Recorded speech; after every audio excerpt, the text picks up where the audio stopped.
أعوذ بالله من الشيطان الرجيم بسم الله الرحمن الرحيم جزا الله أن محمدا ما هو أهله اللهم علمنا مراشد أمورنا وأزدنا من شرور أنفسنا ومن سيئات أعمالنا أستغفر الله الذي لا إله إلا هو الحي القيوم وأتوب إليه ولا حول ولا قوة إلا بالله العلي العظيم قل هو الله أحد الله الصمد لم يلد ولم يولد ولم يكن له كفوا أحد আজকে 21 তারিখ অক্টোবর মাস 2025 সাল। মোহাম্মদ রুকনুদ্দিন নান্দিনা জামালপুরের অধিবাসী, বাংলাদেশ আমার দেশ। আমি একজন মুসলমান, সাধারণ মুসলমান হিসেবে আল্লাহর দরবারে লক্ষ লক্ষ শুকরিয়া আদায় করতেছি ফজরের সময় যে মহান সৃষ্টিকর্তা আমাকে কথা বলার মতন তৌফিক দান করছেন।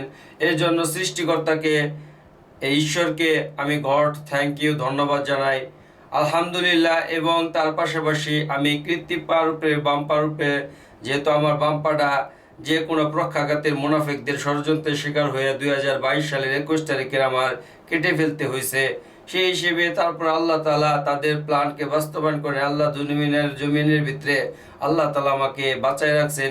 এর জন্য আমি মহান সৃষ্টিকর্তাকে আরও ধন্যবাদ জানাই। আমার ওই টাইমে অনেক ব্লিডিং হয়, সাথে সাথে সমস্ত রক্তগুলো পড়ে যায়, আমার 22 ব্যাগ রক্তের প্রয়োজন হয়। আল্লাহ তাআলা কুদরতিভাবে রক্তের ব্যবস্থা করে দেয়।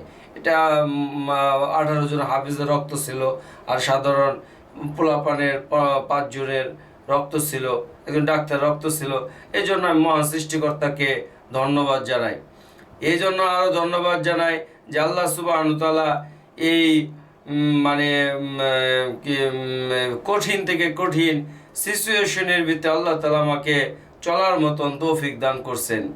একটা শারীরিক বাম পা বা ডান হাত কাটা বা শারীরিক একটা বাক প্রতিবন্ধী হোক, আর যে বিভিন্নভাবে সে জন্ম থেকে সে প্রতিবন্ধী হয়ে আসছে, তাদেরকে বিভিন্ন ধরনের মানসিক সামাজিক অনেক ধরনের হ্যারাসমেন্টের শিকার হইতে হয়। কিন্তু এখন এই সময় যারা শারীরিকভাবে প্রতিবন্ধী আছে তাদের প্রতি বিশেষভাবে আমি অনুরোধ করবে, সরকার এদের প্রতি বিশেষভাবে দৃষ্টি আকর্ষণ করবে। যে টাইমে সরকার যে কোনো সরকার থাকুক না কেন, এদের প্রতি বিশেষভাবে যাতে দৃষ্টি আকর্ষণ করে। এটা জমিনের ভিতরে যারা থাকে তাদের নিকট এটা আল্লাহ তাআলার হুকুম যে তোমরা তাদের নিকট তোমাদের যে আরজি আকাঙ্ক্ষাগুলো এগুলো তোমরা জানাও। তারা করবে কি না করবে এটা তাদের পার্সোনালি বিষয়, তাদের ব্যক্তিগত বিষয়, কিন্তু তোমাদেরকে জানানো দরকার। প্রত্যেকটা জিনিস আসলে আলোচনার মাধ্যমে একটা জিনিসের সমাধান হয়, কিন্তু আলোচনায় যদি না থাকে তাহলে মানুষ একটা শারীরিক প্রতিবন্ধী কি প্রতিকূল অবস্থা ফেস করতে হয় এটা আরেকটা শারীরিক প্রতিবন্ধী যে আছে সেই বুঝতে পারে, দ্বিতীয় পৃথিবীর কেউ বুঝতে পারবে না। আর একজন জ্ঞানী ব্যক্তি বুঝতে পারে, আর জ্ঞানী ছাড়া অজ্ঞানী কোনো ব্যক্তি এই জিনিসটা কখনোই বুঝতে পারবে না। যাই হোক, আমি মহান সৃষ্টিকর্তার দরবারে লক্ষ লক্ষ শুকরিয়া আদায় করি। যে অবস্থায় থাকুক না কেন, দরিয়া অবস্থায় থাকুক, গরিব অবস্থায় থাকুক, টাকা পয়সা মান সম্মান ইজ্জত নিয়ে থাকুক, অথবা বেইজ্জতির চরম শিখরে থাকুক না কেন, যে অবস্থায় থাকুক না কেন, আল্লাহ তাআলা কোরআনেতে বলছেন ইনফিরু খিফাফা ওয়া সিকালা। তুমি যে অবস্থায় থাকো না কেন, ধনী থাকো গরিব থাকো, বস্তির ভিতরে থাকো, খিমার ভিতরে থাকো, তাঁবুর ভিতরে থাকো, রাজপ্রাসাদের ভিতরে থাকো, যেখানেই থাকো না কেন, তোমাকে কি করতে হবে? তোমাকে আল্লাহ তাআলার পথে মানুষকে, সত্যের দিকে মানুষকে তোমাকে আহ্বান করতে হবে, এবং তুমি সত্যের উপর প্রতিষ্ঠিত থাকবা এবং সত্যকে নিয়ে তোমাকে চলতে হবে। এটাই হইতেছে দুনিয়ার বাস্তবতা। আর এটার জন্য আল্লাহ তাআলা আমাকে খয়র উম্মত করে পাঠাইছেন। আল্লাহ তাআলা এই জন্যই বলছেন যে তুমি হইলা খয়র উম্মাতিন, তুমি খয়র উম্মত, তুমি শ্রেষ্ঠ উম্মত। সেজন্য মহান সৃষ্টিকর্তার দরবারে আমরা প্রতিনিয়তই শুকরিয়া আদায় করব যে আল্লাহ সুবহানাহু ওয়া তাআলা আমাকে হাবিব মুহাম্মদ সাল্লাল্লাহু আলাইহি ওয়াসাল্লামের উম্মত করে পাঠাইছেন। নবী মুহাম্মদ সাল্লাল্লাহু আলাইহি ওয়াসাল্লাম ছিলেন শ্রেষ্ঠ মহামানব, তার মতন মহামানব এই জমিনের ভিতরে আর আসবে না। সেই জন্য আমরা মহান সৃষ্টিকর্তাকে সবসময় ধন্যবাদ জানাবো যে আল্লাহ তুমি অনেক নবী রাসূল দুনিয়ার ভিতরে আগমন ঘটাইছ। আদম আলাইহিস সালাম থেকে নিয়ে ঈসা আলাইহিস সালাম পর্যন্ত 1,24,000 নবী রাসূলের আগমন ঘটাইছ। এর ভিতরে আমাদের প্রফেট মুহাম্মদ সাল্লাল্লাহু আলাইহি ওয়াসাল্লাম তিনি হয়েছে উত্তম সর্বশ্রেষ্ঠ নবী, আর সেই নবীর উম্মত করে তুমি আমাকে জমিনের ভিতরে পাঠাইছ। এর জন্য আল্লাহ তোমাকে আমি ধন্যবাদ জানাই। সবসময় আমরা আল্লাহ তাআলাকে শুকরিয়া আদায় করব, কারণ যখন হাসরের ময়দান কায়েম হবে, তখন স্ত্রী তার স্বামীকে চিনবে না, স্বামী তার স্ত্রী চিনবে না, ছেলে তার বাবাকে চিনবে না, বাবা তার সন্তানকে চিনবে না, কেউ কাউকে চিনবে না। ফাফিরু, সবাই এক একজন পালায়ন করতে থাকবে। আর এই অবস্থার ভিতরে সমস্ত নবীরা বলতে থাকবে, ইয়া নফসি ইয়া নফসি ইয়া নফসি। সমস্ত নবী, আদম আলাইহিসসালাম বলতে থাকবে ইয়া নফসি, মুসা আলাইহিসসালাম বলতে থাকবে ইয়া নফসি, ঈসা আলাইহিসসালাম বলতে থাকবে, প্রত্যেকটা নবী বলতে থাকবে ইয়া নফসি। আর আমাদের নবী সাল্লাল্লাহু আলাইহি ওয়াসাল্লাম বলবেন ইয়া উম্মতি ইয়া উম্মতি। আর তিনি তার উম্মত নিয়ে সে তখন পেরেশান থাকবেন। তো আল্লাহ তাআলার কাছে তিনি সেজদায় লুটে পড়ে যাবেন। আল্লাহ সুবহানাহু ওয়া তাআলা তাকে বলবেন, আয় আমার মাহবুব, আয় আমার হাবিব, আপনি সেজদা থেকে উঠান, মাথা উঠান। তখন আল্লাহ রাসূল সাল্লাল্লাহু আলাইহি ওয়াসাল্লাম মাথাকে উঠাবেন। তখন তিনার কথা অনুযায়ী আল্লাহ তাআলা বিচার মাঠ কায়েম করবেন। আর সেখানে দ্রুত বিচার হবে, সারিউন হিসাব, খুব দ্রুত বিচার হবেন। আর এই বিচারের ভিতরে কেউ বিচারের মাধ্যমে কেউ জান্নাত যাবে, কেউ জাহান্নামে যাবে। যেটা হকুল ইবাদ আর হকুল্লাহ, যারা বান্দার হকের ব্যাপারে সচেতন ছিল না, যারা বান্দার হক, একজনের টাকা নিছে, পয়সা নিছে, একজনের হক মাইরে খাইছে, একজনের নামে গীবত করছে, শাগায়ত করছে, চুগলখড়ি করছে, মিথ্যা কথা বলেছে, মিথ্যা গজব রুড়াইছে আল্লাহ তাআলা, অথবা মুনাফিক করছে, এগুলো হচ্ছে বান্দার হক।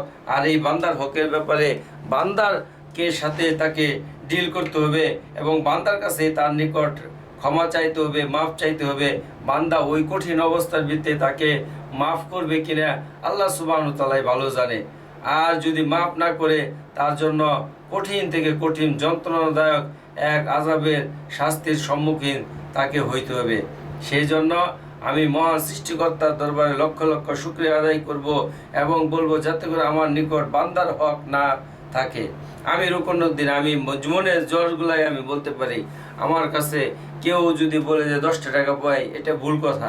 কারণ আমি কখনোই ঋণ এই জন্যই করি না যে কখন আমার না জানি মৃত্যু হয়ে যায়, আর হয়তো আমার সন্তান হয়তো জানবে না, আর তখনই আমার এই অবস্থার ভিতরে অথবা কেউ জানলো না, তারা মাফও করলো না, আর আখিরাতে আমি ধরা খেয়ে যাব। আর আল্লাহ তাআলার কাছে আমার ওই অবস্থা ভিতরে আমাকে আল্লাহর নিকট আমাকে পাকড়াও হইতে হবে। সেই জন্য আর হকুল্লাহ, যেটা আল্লাহর হক, নামাজ, রোজা, হজ, জাকাত, এইগুলো আল্লাহর হক। একটা লোক নামাজ পড়ে নাই, হজ করে নাই, জাকাত দেয় নাই, এটা হকুল্লাহ, আল্লাহর হক, আল্লাহর হুকুমকে সে আদায় করে নাই। ওই ব্যাপারে আল্লাহ তাআলার সাথে সে জিজ্ঞাসিত হবে। আল্লাহ তাআলা চাইলে তাকে ক্ষমাও করতে পারে, আল্লাহ তাআলা চাইলে তাকে পাকড়াও করতে পারে। এটা আল্লাহ তাআলার এখতিয়ার, এখানে কারো কোনো অধিকার নাই। আল্লাহ তাআলা বলছেন, কুল হুয়াল্লাহু আহাদ, আমি আল্লাহ এক। লাম ইয়ালিদ, আমি কাউকে জন্ম দেই নাই, ওয়ালা মিউলাদ, আমি কারো কাছ থেকে জন্ম নেই নাই, ওয়ালা মিয়াকুল্লাহু কুফুয়ান আহাদ। এবং আমি রাজদিরার, আমি মহা প্রভাবশালী আল্লাহ। আমার উপরে কারো ক্ষমতা চলে না, আমার উপর কারো আধিপত্য চলে না, আমার উপর কোনো ধরনের প্রভাব বিস্তার করে না, আমার কোনো অংশীদার নাই, কারো কাছে আমার জিজ্ঞাসিত হইতে হবে না। সেই জন্য ওই আল্লাহ সুবহানাহু ওয়া তাআলা যদি একজনকে মাফ করে দেয় বা একজনকে যদি জান্নাতুল ফেরদাউস নসিব করে, তো আল্লাহ তাআলার কোনো কমতি হবে না, আল্লাহ তাআলার কোনো আসেও না, আল্লাহ তাআলার কোনো কিছু যায়ও না। আল্লাহ তাআলা মহা পরাক্রমশালী। আল্লাহ তাআলা চোখের পলকে রাজাকে ভিখারি বানাই দেন, চোখের পলকে ভিখারিকে রাজা বানাই দেন।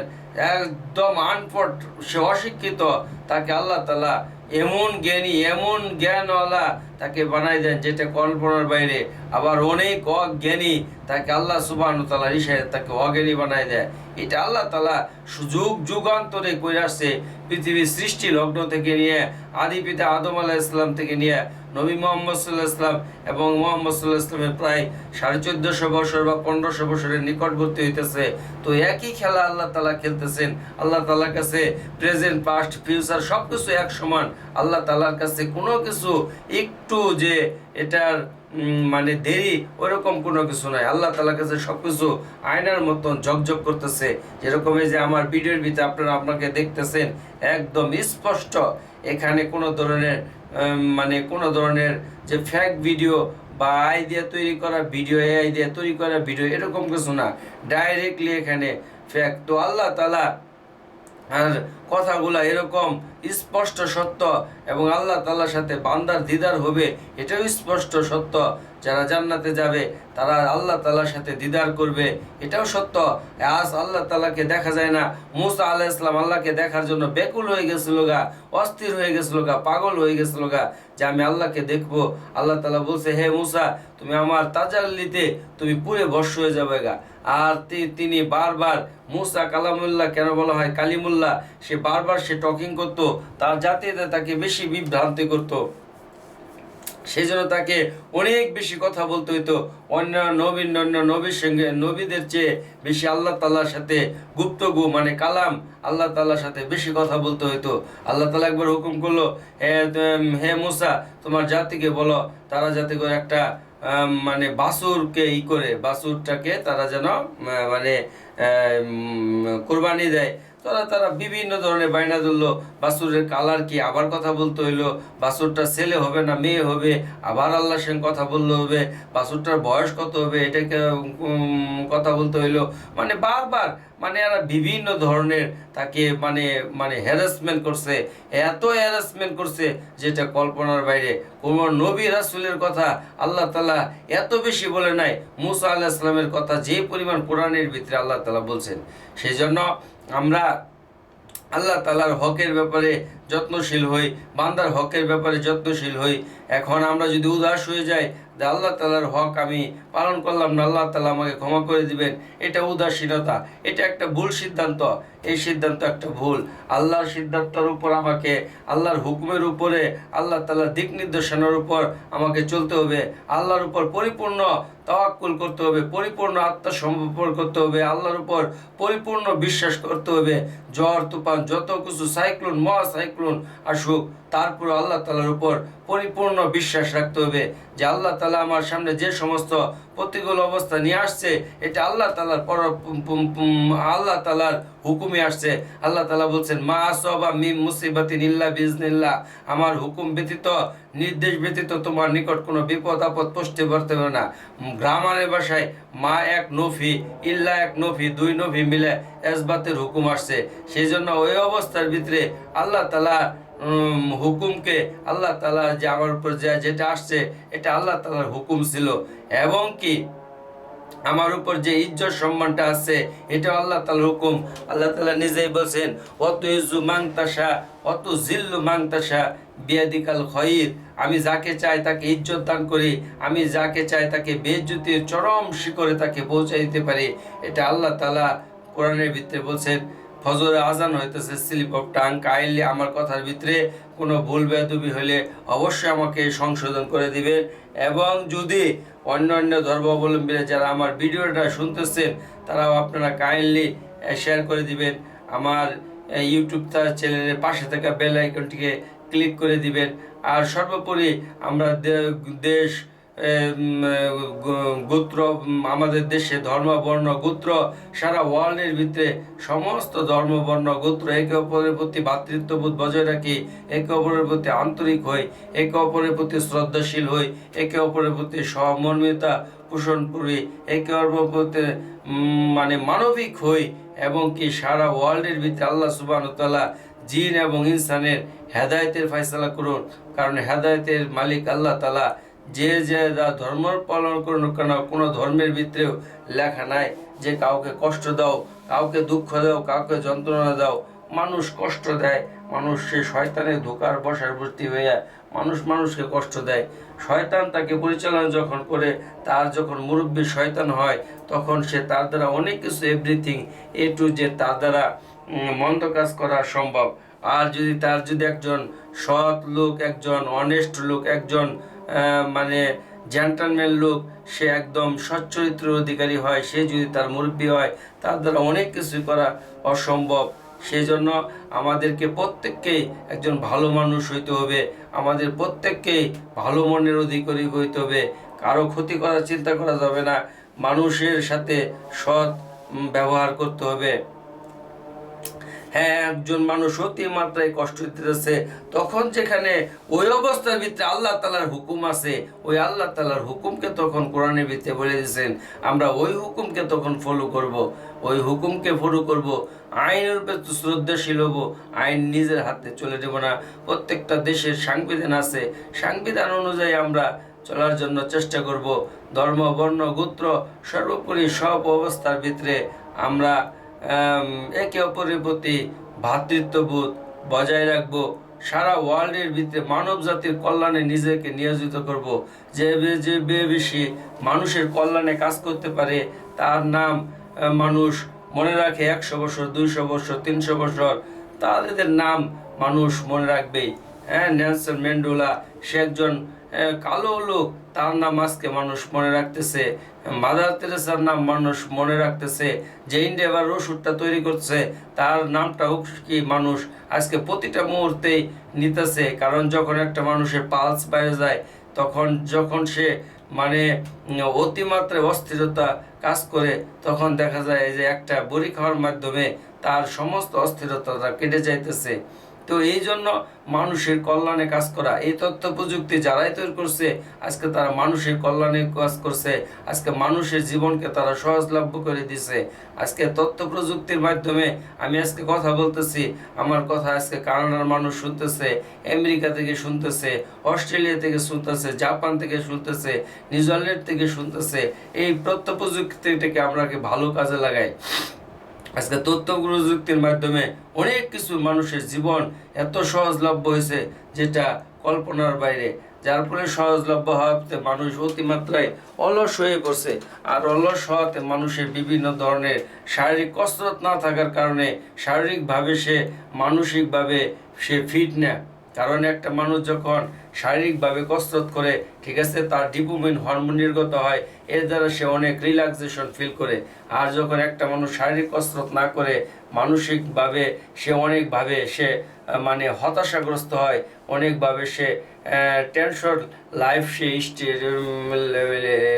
সে মানে করে মানে তাকে পাড়ি দিতে হয়। সেই জন্য আমাকে সবসময় মানে কষ্টকে আমার জীবনের একটা অধ্যায় মনে করতে হবে। দুঃখ, কষ্ট, যন্ত্রণা, বেদনা এগুলো আমার একটা জীবনের পার্ট, এটা আমার জীবনের একটা অবিচ্ছেদ্য অংশ।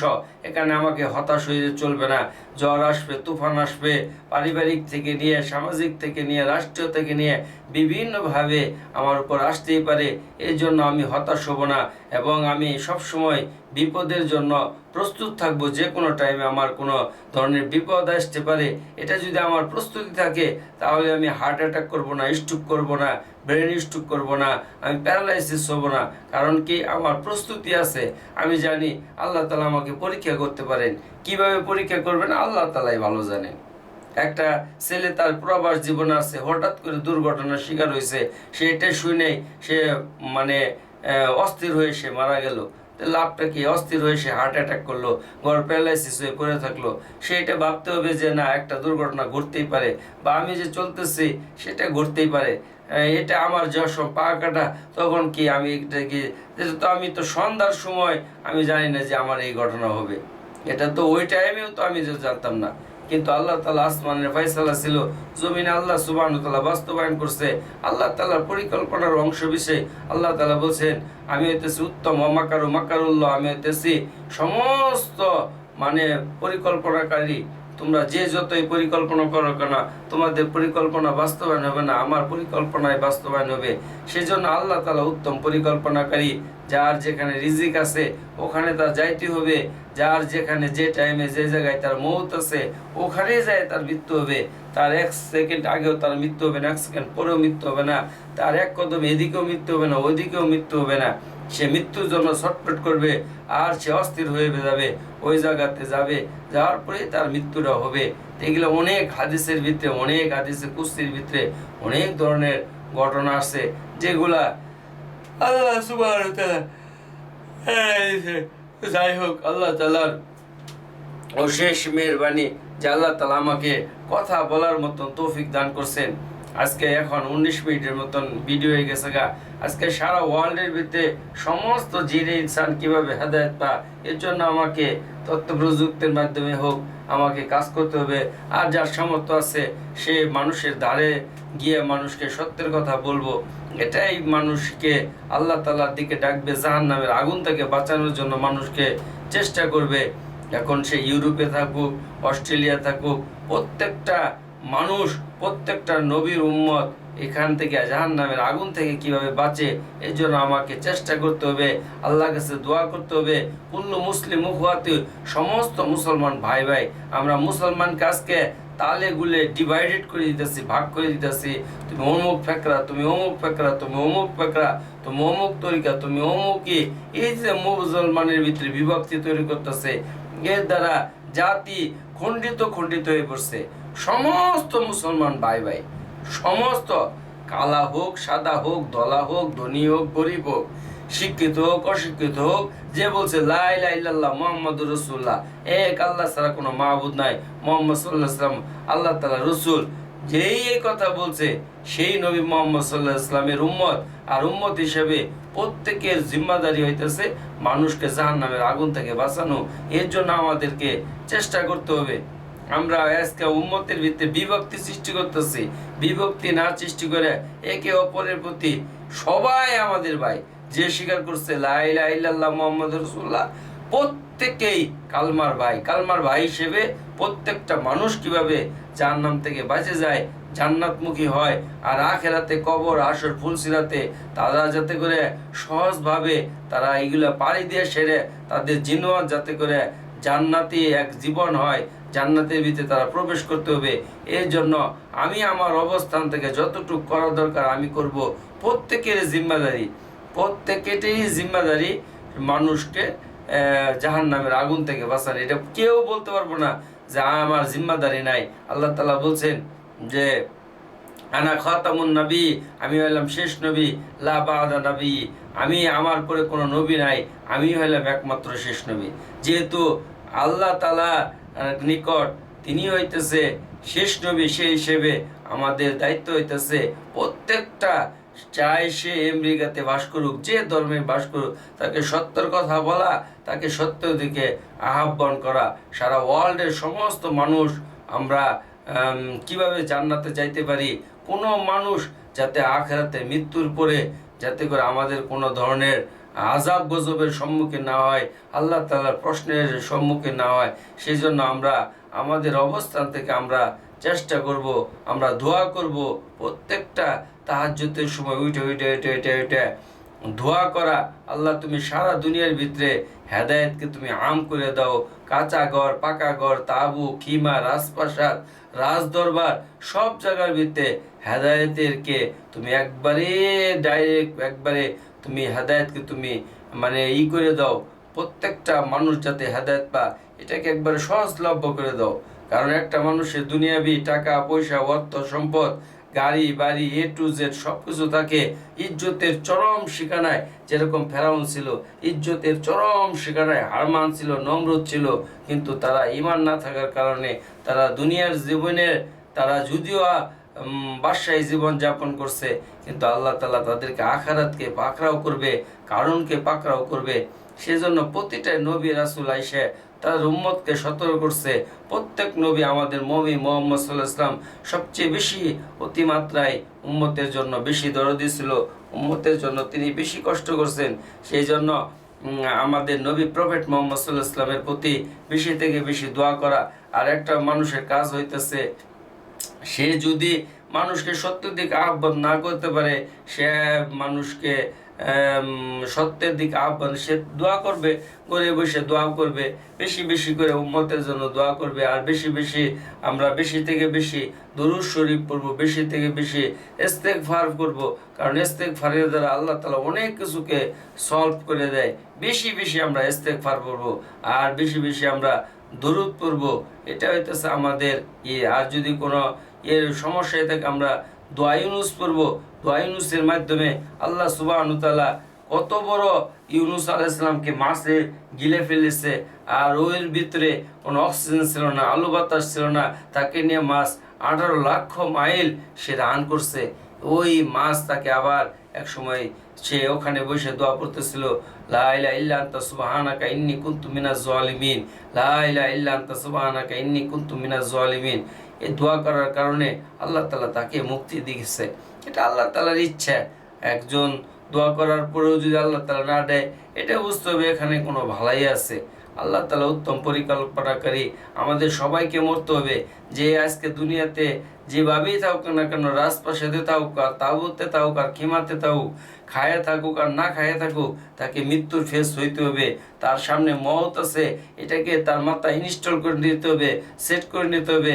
আমাকে একদিন মৃত্যুর স্বাদ গ্রহণ করতে বলছে। আল্লাহ তাআলা বলছেন, কুল্লু নাফসিন যায়কাতুল মউত, যার জীবন আছে তার মৃত্যুর স্বাদ তাকে গ্রহণ করতেই হবে। হ্যাঁ, এভরি অ্যানিমেল ইজ মর্টাল, প্রত্যেকটা প্রাণীর তার মৃত্যুর স্বাদ গ্রহণ করতে হবে। এখান থেকে কেউ বাঁচতে পারবে না। এখান থেকে কোনো রাজা বাদশা বাঁচতে পারে নাই, কোনো ফকির মিসকিন কোনো বাঁচতে পারে নাই, খুব শক্তিশালী লোকও বাঁচতে পারে নাই, আর খুব রোগা পাতলা লোকও বাঁচতে পারে নাই। এটা সময় অনুযায়ী তার সামনে হাজির হয়ে যাবে। সে যখন হাজির হবে তখন যাতে করে তার ভিতর থেকে সে যেন একটা ফুরফুরা মেজাজ থাকে, এর জন্য সে যেন ওই রকম আগে থেকে প্রিপারেশন এবং প্রস্তুতি থাকে। যাই হোক, আল্লাহ সুবহানাহু ওয়া তাআলা আমাকে মাফ করুক, উম্মতে মুহাম্মদীকে মাফ করে দেখ। আল্লাহ তাআলা আমাকে হেদায়েত দান করুক। আমার ভিতরে যে সমস্ত ভুল বেয়াদবি আছে আল্লাহ তাআলা আমাকে মাফ করে দেখ। আল্লাহ তাআলার কাছে আমি নিজেও ক্ষমা প্রার্থনা করি। সারা ওয়ার্ল্ডের সমস্ত জিন এবং ইনসানকে আল্লাহ তাআলা হেদায়েত দিয়ে দেখ, হেদায়েতকে আম করে দেখ। তাবু কিমা পাকা ঘর কাঁচা ঘর আল্লাহ তাআলা সবাইকে হেদায়েত দান করে।